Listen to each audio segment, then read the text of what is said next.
Hi, this is Nicole Nestler, occupational therapist. Today I'm going to show you a fun coloring task that you can do at home. One thing I see a lot in classrooms and that I hear a lot from parents is that coloring is a really hard task for their child. Even if their child starts it, they're done almost as quick as they began. So I'm going to show you a way to structure up the task to make it more motivating to your child.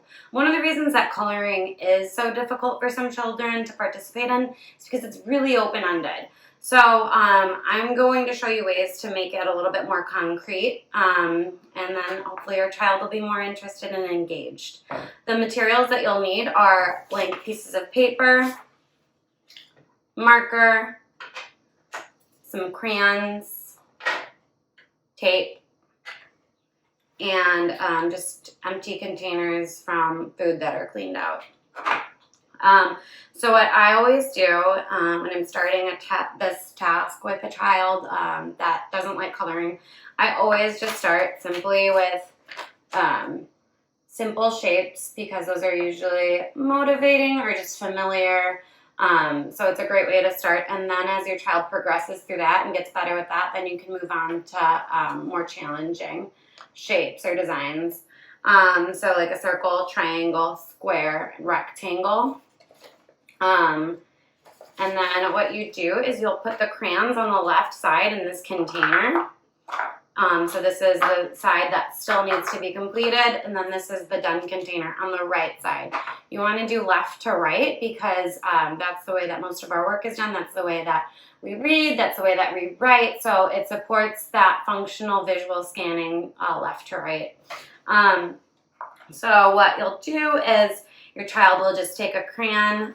If there's 4 shapes, I'll just put in 4 crayons, again, so that they know when it's begun and they know when it stopped. The first step to this, before just having either black, like a black border around the shape, is to start with having the specific colors. So it gives your child even more of an idea of what to do. So red circle, yellow triangle, etc.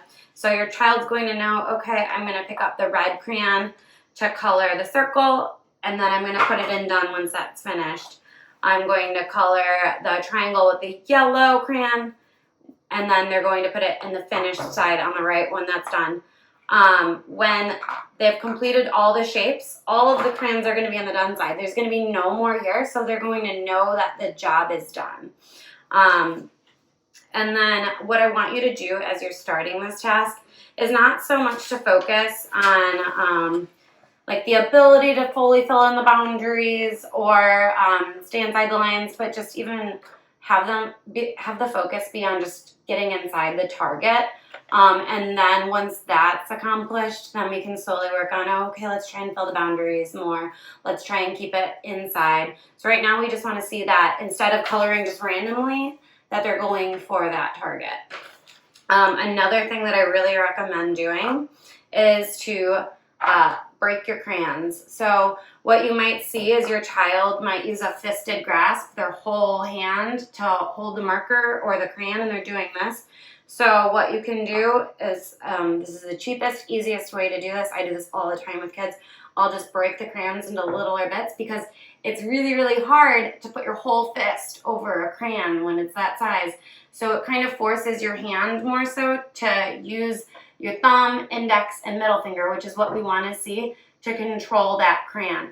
Now, if you see that your child is then doing something like this, just try and redirect them, and you can even put something else in their hand. So, like you can just have them hold something in the side, like a little toy even is good, while they're doing that. They might drop it right away and want to get rid of it, but it's just something that you can slowly build up and see if they can increase their stamina with that. Now, another way to facilitate grasp is to instead tape it to the wall and have your child work on a vertical surface, or you could also do that on a binder and just have it slightly raised. So what that does is it naturally puts your wrist into extension. When you put your wrist into extension, it naturally curls your fingers. So you should try this yourself. It's really, really hard and super uncomfortable to put your whole fist around a crayon and then try to color when your wrist is extended. So again, it naturally just makes you want to use these fingers. So it's a great way to practice that. And then you can also just bolden your boundaries just to increase that accuracy when your child is coloring, just to give them some buffer room. So again, just a bunch of different strategies for increasing that support. So increasing the size of the boundaries, making the color of the boundary the color that you want it to be, and then also only having the number of crayons in this side that you have for shapes. And then encouraging your child again, once they're done with that, to pass it to the right side. So if you have any questions about this activity or ways to modify it for your child's needs, I've got my email right here at the bottom. Just please reach out to me. I really look forward to hearing from you about how it goes, and I can't wait to see how it goes for you.